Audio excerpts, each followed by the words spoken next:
We've seen the video of the flooding, ruining homes and businesses in Brunswick and New Hanover counties this week. But the storms from potential tropical cyclone 8 also brought other dangers and cost one family their home. WECT's Delaney Tarpley visited the Sherwood family's home in Boiling Spring Lakes. It caught fire Monday after getting hit by lightning during the storm. Now, Delaney, the couple says fire crews couldn't get there in time because of the flooding caused by the storms.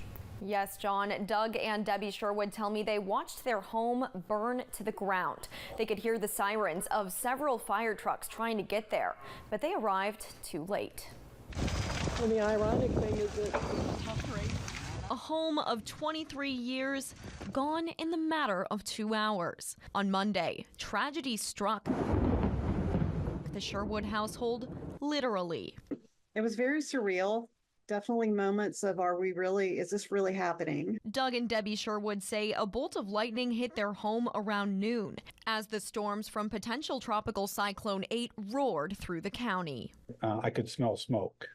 So I opened up the back door and you could just see just smoke already billowing in the back, about head high. We knew that the house was on fire. They immediately got out with their 3 dogs and called for help, but the high water slowed down the response. We found out afterwards that there are 3 different accesses to our house, 3 different roads, and all 3 were washed out.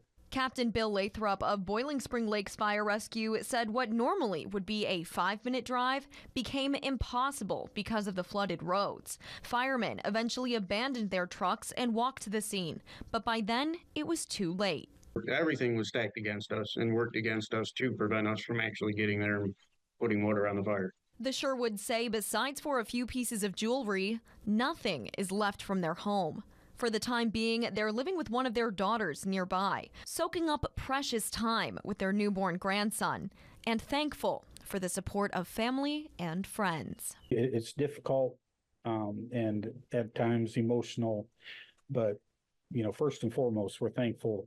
We can't even find words. It's so amazing, and we feel so supported and so loved from the community.